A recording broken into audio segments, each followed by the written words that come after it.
Viva poong Jesus Nazareno.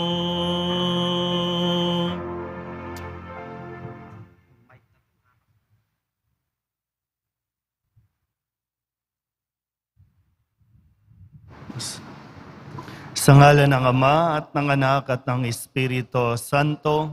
Amen. Ang pagpapala ng ating Panginoong Hesukristo, ang pag-ibig ng Diyos Ama, at ang pakikipagkaisa ng Espiritu Santo, naway sumainyong lahat. At sumaiyo rin. Mga kapatid, tinipon tayo bilang kaanib na angkan ng Diyos, kaya dumulog tayo sa maawaing Panginoong nagpapatawad ng lubos. Sinugong tagapagpagaling sa mga nagsisisi, Panginoon, kaawaan mo kami. Panginoon, kaawaan mo kami. Dumating na tagapag-anyayang mga makasalanan ay magsisi, Kristo, kaawaan mo kami. Kristo, kaawaan mo kami. Nakaluklok ka sa kanan ng Diyos Ama para ipamagitan kami. Panginoon, kaawaan mo kami. Panginoon, kaawaan mo kami. Kaawaan tayo na makapangyarihang Diyos, patawarin tayo sa ating mga kasalanan at patnubayan tayo sa buhay na walang hanggan. Amen. Manalangin tayo. Ama naming makapangyarihan, magbubukang liwayway nawa sa aming kalooban ang iyong karigtan upang sa pagkapawi ng karimlan, maihayag ng pagdating ng iyong anak na kami ay mga anak mo sa kaliwanagan sa pamamagitan ni Jesucristo, kasama ng Espiritu Santo, magpasawalang hanggan. Amen. Magsiupo na po ang lahat. Pagbasa mula sa aklat ni Sirach. Noong mga araw na iyon, lumitaw si Elias na parang apoy. Parang sulong nagliliyab ang kanyang mga salita. Dahil sa alab ng kanyang galit sa kanilang kasamaan, pinadalhan niya sila ng tagutom, at marami sa kanila ang nangamatay. Sa pangalan ng Diyos, pinigil niya ang tag-ulan, at 3 ulit siyang nagpaulan ng apoy. Kagilagilalas ang iyong mga kababalaghan, Elias. Sino ang makatutulad sa mga ginawa mo? Sa wakas, iniakyat ka sa langit ng isang ipo-ipo, lulan ng isang karwaheng hila ng mga kabayong nag-aapoy. Nasusulat na ikaw ay babalik sa takdang panahon upang paglubagi ng galit ng Diyos bago sumapit ang takdang araw. Para pagsunduin ang mga magulang at mga anak at muling tipunin ang mga lipi ng Israel. Mapapalad ang mga makakakita sa iyo at yaong mga namatay na umiibig sa Diyos, sapagkat kami rin ay mabubuhay. Ang salita ng Diyos. Salamat sa Diyos. Akitin mo, poong mahal, iligtas kami at tanglawan. Akitin mo, poong mahal, iligtas kami tanglawan. Pastol ng Israel, kami ay pakinggan. Mula sa trono mong may mga kerubin, kami ay tulungan. Sa taglay mong lakas, kami ay iligtas at tubusin sa hirap. Akitin mo, poong mahal, iligtas kami tanglawan. Ika'y manumbalik, o Diyos na dakila. Pagmasdan mo kami mula sa itaas. At ang punong ito'y muling pagyamanin at iyong iligtas. Lumapit ka sana. Ang puno ng ubas na itinanim mo ay iyong iligtas. Yaong punong iyon na pinalagumot, iyong pinalakas. Akitin mo, poong mahal, iligtas kami tanglawan. Ang lingkod mong mahal ay iyong ingatan. Yamang hinirang mo ay iyong ipagsanggalang. Iyong palakasin bilang isang bansang makapangyarihan. At kung magkagayon, magbabalik kami't di na magtataksil sa iyo kailanman. Kami pasiglahit, aming pupurihin ang iyong pangalan. Akitin mo poong mahal, iligtas kami tanglawan. Magsitayo po ang lahat.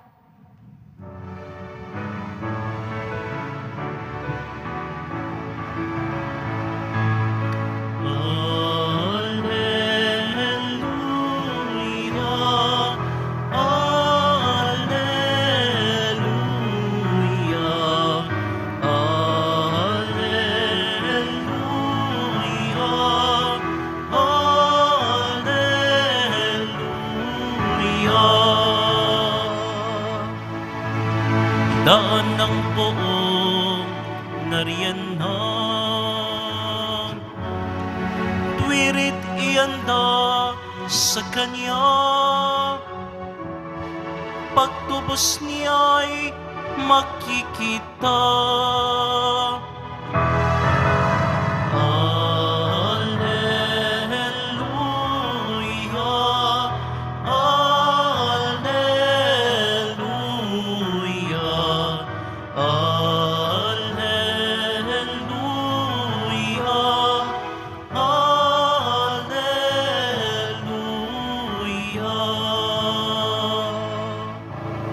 Sumainyo ang Panginoon. At sumaiyo rin. Ang mabuting balita ng Panginoon ayon kay San Mateo. Papuri sa iyo, Panginoon. Habang bumababa sila sa bundok, tinanong si Jesus ng mga alagad, "Bakit po sinasabi ng mga eskriba na dapat munang pumarito si Elias?" Sumagot siya, "Paririto nga si Elias upang ihanda ang lahat ng bagay.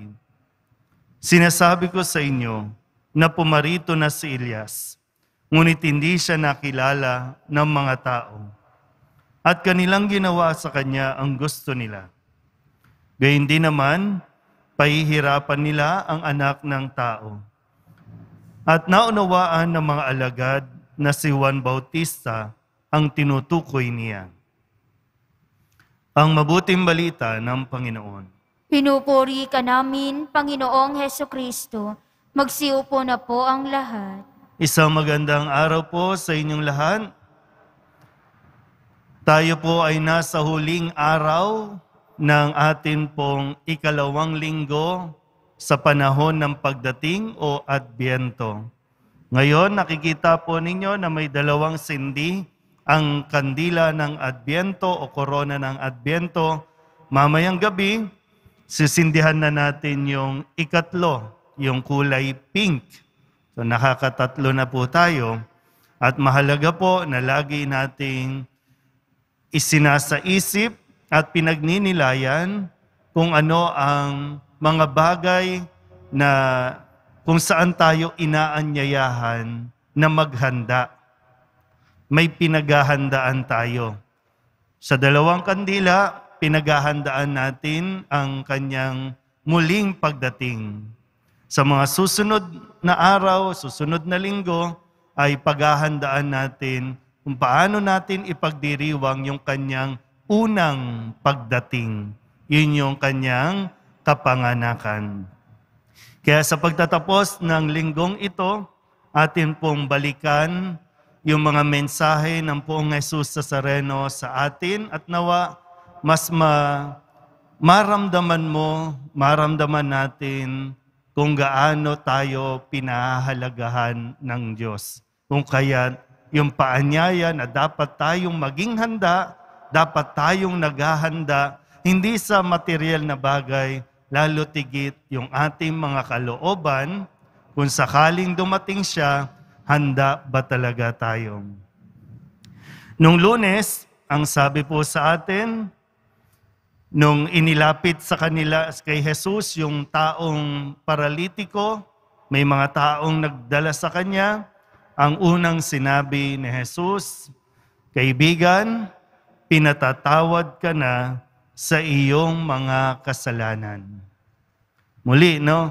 Maraming pagkakataon, bakit tayo nagkakasakit? Dahil sa ating pagsuway sa Diyos. Ang bawat pagsuway ay kasalanan sa Diyos. So bakit ka may sakit? Yan, baka may kailangan muna tayong ihingi ng tawad sa Diyos.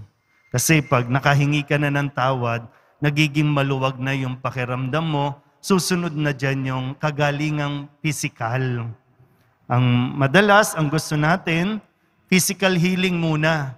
Pero gumaling ka na, pero yung ugali mo, hindi naman gumaling. Kaya bumabalik, nagkakasakit at nagkakasakit tayo ulit. Noong Martes, ang sabi po ni Kristo, no, kung bakit ganun na lang yung paanyaya na magbalik loob tayo sa Kanya. Sabi niya, hindi kalooban ng Amang nasa langit na mapahamak ang isa sa maliliit na ito. Kaya nga yung kwento po, no, nung nawawalang tupa, iniwan yung 99 na kumakain na at lumabas yung may-ari, hinanap yung isa. Isa lang yun. Hinanap pa. So, ganun din sa atin, no, sa tuwing nagkakasala tayo, nawawala tayo.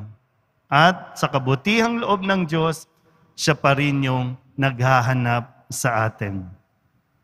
Noong Miyerkules, ang sabi po naman sa atin, sapagkat kung paano sinelebrate natin yung Immaculate Conception at ipinahayag ng anghel sa kanya yung balita, yung mabuting balita. At ang sabi ng anghel kay Maria, sapagkat walang hindi mapangyayari ang Diyos. Walang imposible sa Diyos. Yung inaakala natin, wala na akong pag-asa, hindi na ako magbabago, kaya hindi na ako gagaling, eto na ako. Walang imposible sa Diyos. Lahat mapangyayari ng Diyos. Nung Huwebes, pinagkagiitan sa atin, ang sabi po sa Ebanghelyo, ang may pandinig, makinig. Ang may pandinig, makinig. Sinabi naman, lahat mapangyayari. Sinabi din naman, ayaw kang mapahamak. Kaya wag mong sasabihin, hindi na ako mapapatawad ng Diyos. Kaya ka hindi humihingi ng tawad, kaya ka hindi lumalapit, kasi yung pinaniniwalaan mo, hindi na ako mapapatawad ng Diyos. Sabi dito, ang may pandinig, makinig. Pakinggan mo ang Diyos, wag ang iyong sarili. Pakinggan mo ang Diyos, wag ang paniniwala mo na maling paniniwala tungkol sa Diyos. Kahapon, ang sabi naman sa atin, ang aking malasakit sa iyong bahay ay parang apoy na nag-aalab sa puso ko. Ipinaalala sa ating kahapon, hindi lang basta yung templo, itong haliging simbahang bato, kundi bawat isa sa atin ay templo ng Diyos. At ang templong ito, kapag pinababayaan natin, nasisira natin, sabi po, ganun na lang yung malasakit ni Jesus para maging malinis, tumayo ulit, maging matibay ang templo kung saan dapat nananahan ang Diyos. At ngayon po, sa uling araw na ito, ang sabi nga at naipinahayag sa atin, paririto nga si Elias upang ihanda ang lahat ng bagay. Marami pong ipinadadala ang Diyos para magpahayag o sabihin na natin, magpaalala sa atin kung ano ang dapat nating gawin. Maraming tao ang ipinadadala ng Diyos. Para lang ipaalala sa iyo, kausapin ka, kung ano ang mas mabuti, ano ang mas mainam. Sila yung mga nagsisilbing mga Elias o mga Juan Bautista sa buhay natin. Pero kadalasan, hindi natin na-appreciate hanggang sa sila ay lubusang nawawala sa buhay natin. Pero nawa din, mas makita natin kung paano kumikilos ang Diyos sa pamamagitan ng mga taong nag-aalala, nagbibigay ng concern sa atin dahil ayaw tayong mapahamak ng Diyos. So, sa pagtatapos ng linggong ito, nawa maglaan tayo ng panahon, suriin natin ang ating mga sarili dahil tayo lang din naman, kahit ilang tao pa ang kausapin mo, kumausap sa'yo, ikaw lang din talaga ang magdidesisyon. Hindi nakasalalay sa iba o kahit kanino ang iyong kaligayahan. Magiging masaya ka pag gusto mo. Pero magiging miserable ang buhay mo dahil yan ang gusto mo at pinaniniwalaan mo. Pasalamat tayo dahil kahit kailan hindi sumusuko ang Diyos at hindi siya nawawalan ng pag-asa na tayo po ay matatauhan isang araw sa mga dapat nating gawin. Amen?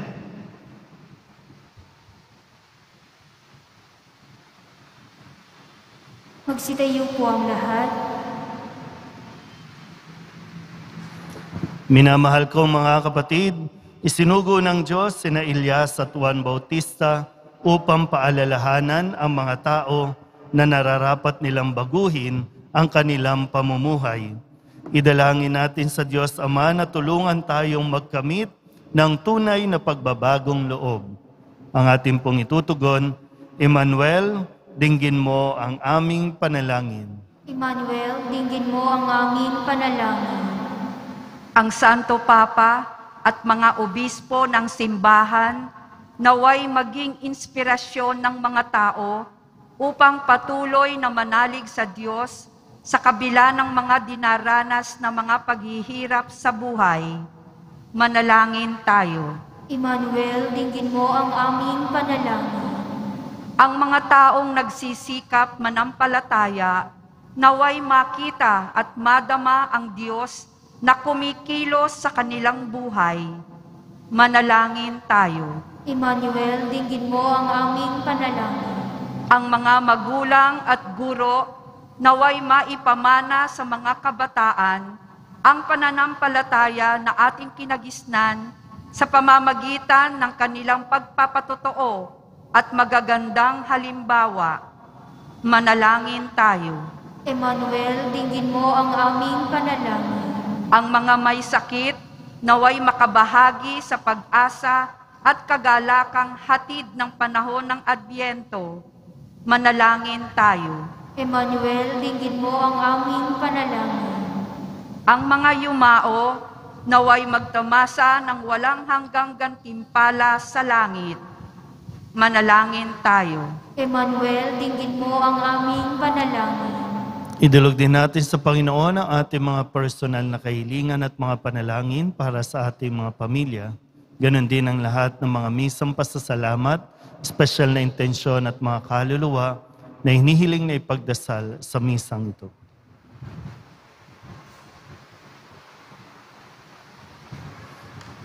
Ang lahat ng ito hinihiling namin sa ngalan ni Kristong aming Panginoon.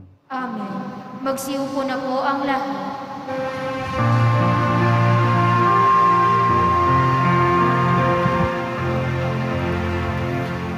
Alay namin sa iyong pagdating, kabutihan, pag-asa't mga pusong tapat.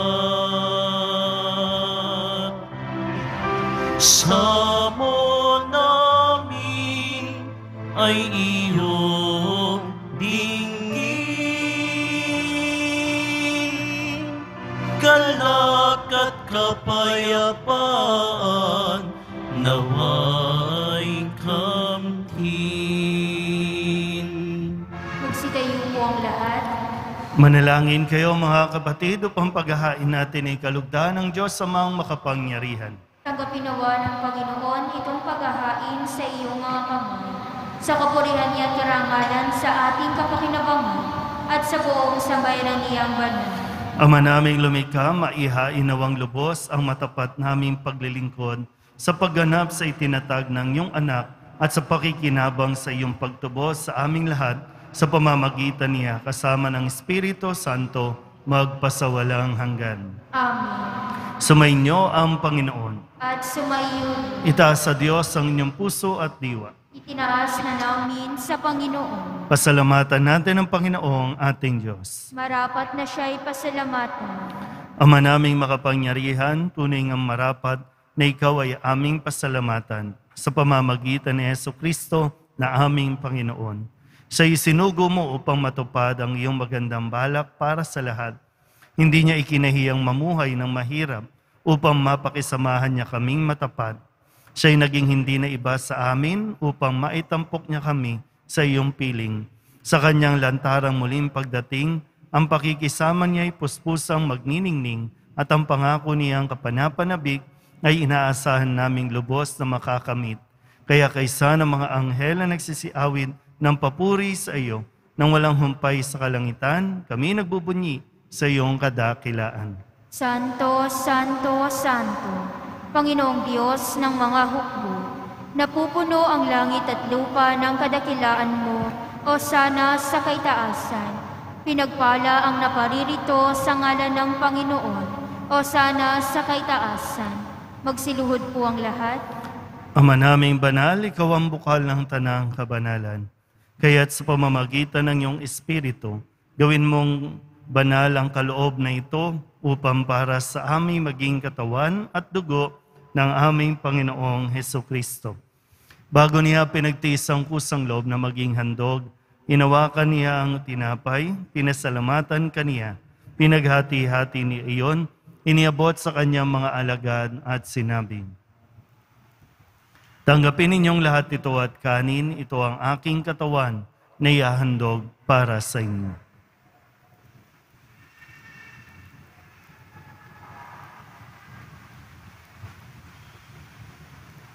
Gayun din naman nang matapos ang hapunan, inawakan niya ang kalis, muli kaniyang pinasalamatan. Iniabot niya ang kalis sa kanyang mga alagad at sinabi, "Tanggapin ninyong lahat ito at inumin. Ito ang kalis ng aking dugo, ng bago at walang hanggang tipan. Ang aking dugo na ibubuhos para sa inyo at para sa lahat, sa pagpapatawad ng mga kasalanan. Gawin ninyo ito sa pag-alaala sa akin."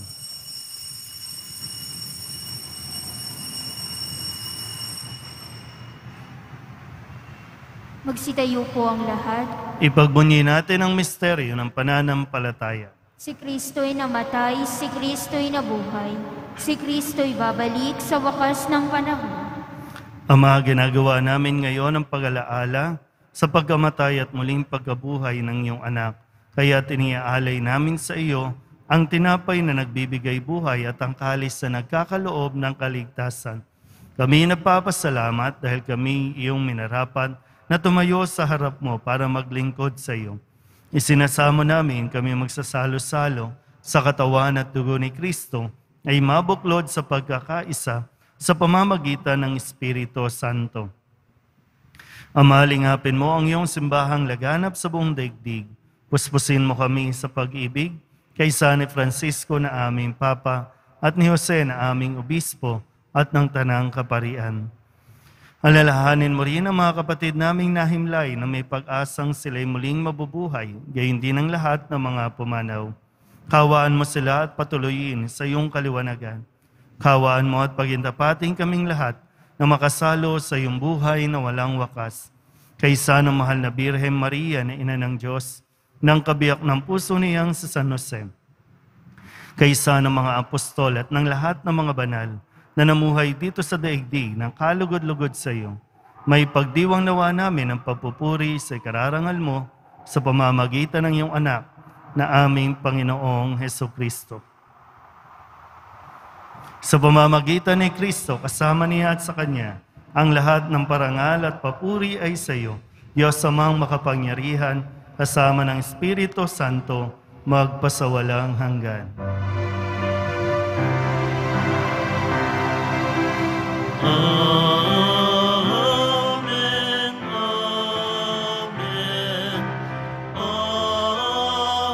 amen, amen.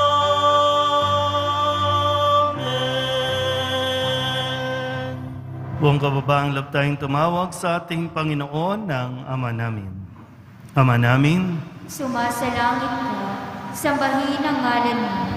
Mapasa amin ang kaharian mo.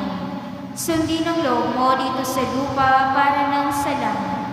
Bigyan mo kami ngayon ng aming kakanin sa araw-araw at patawarin mo kami sa aming mga sala para ng pagpapatawad namin sa nagkakasala sa amin. At huwag mo kaming ipahintulot sa tukso at iadya mo kami sa lahat ng masama. Hinihiling namin kami iadya sa lahat ng masama, pagkalooban ng kapayapaan araw-araw, iligtas sa kasalanan at ilayo sa lahat ng kapahamakan, samantalang aming pinananabikan ang dakilang araw ng pagpapahayag ng tagapagligtas naming si Jesucristo.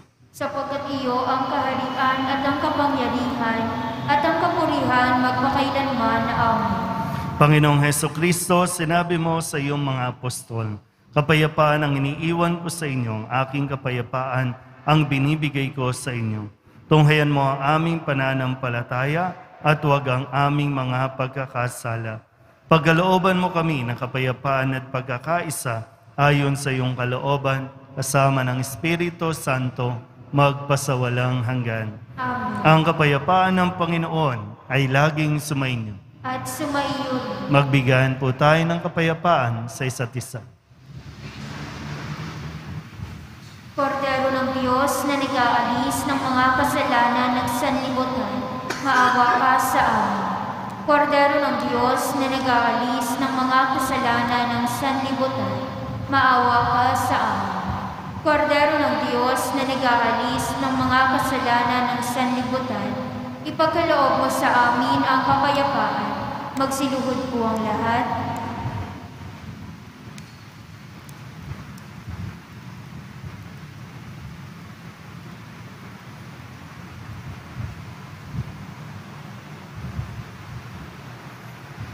Ito ang kordero ng Diyos. Ito ang nag-aalis ng kasalanan ng sanlibutan. Mapalad ang mga inaanyayahan sa kanyang piging. Panginoon, hindi ako karapat-dapat na magpatuloy sa iyo, ngunit sa isang salita mo lamang ay gagaling na ako.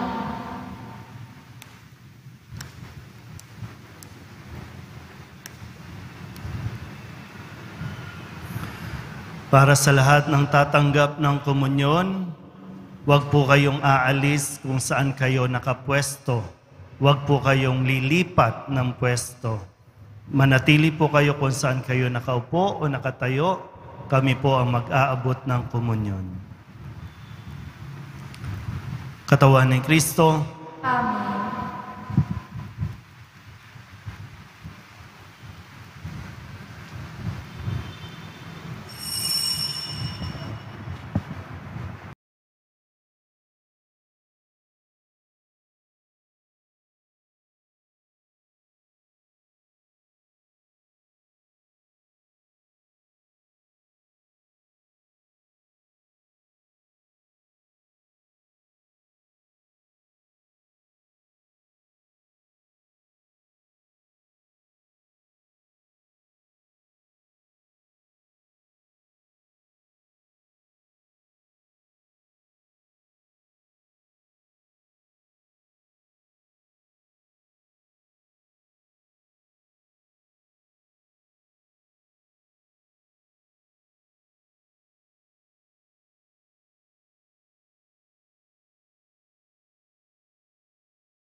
Manalangin tayo. Ama naming mapagmahal, ang pinagsaluhan namin ngayon sa ikapagpapatawad ng mga kasalanan ay magpagindapat nawang kami maging handa para sa Pasko ng pagsilang ng iyong anak na siyang namamagitan kasama ng Espiritu Santo magpasawalang hanggan. Amen. Sa Nazareno, inihayag mo sa pamamagitan ng krus ang walang maliw na pag-ibig ng Diyos sa sangkatauhan. Pakinggan mo ang kahilingan ng iyong angkan na nagsusumamo sa iyo. Makamtanawa nila ang iyong katugunan at tanggapin ang kasagutan na may utang na loob na tinatanaw.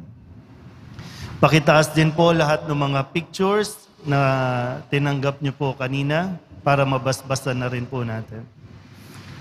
Basbasan din po ninyo mga dala-dala nilang mga imahin at dasalan sa pamamagitan ng bendisyon na ito, naway maalala nila ang mga pangako nila noon sa binyag na ikaw ang kanilang ibigin at paglilingkuran bilang Panginoon magpasawalang hanggan. Amen. At pagpalain kayo ng makapangyarihang Diyos, Ama at Anak, at Espiritu Santo. Amen. Umayo kayong taglayang kapayapaan ng Poong Jesus Nazareno. Salamat sa Diyos. Magandang araw po.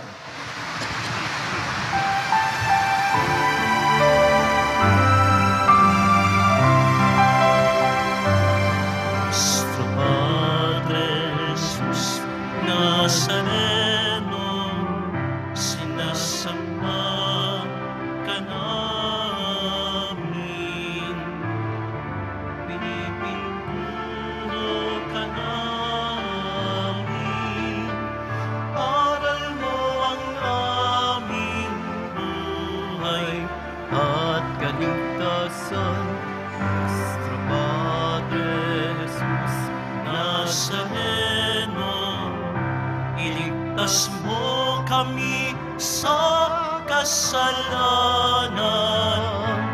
Ang krus mong kinapatayan ay sagisag ng aming kaligtasan. Nuestro Padre Jesús Nazareno, dinarangal ka namin. Nuestro Padre Jesús Nazareno, nilulwalhati ka namin. Nuestro Padre Jesús Nazareno, dinarangal ka namin. Nuestro Padre Jesús Nazareno, nilulwalhati ka namin.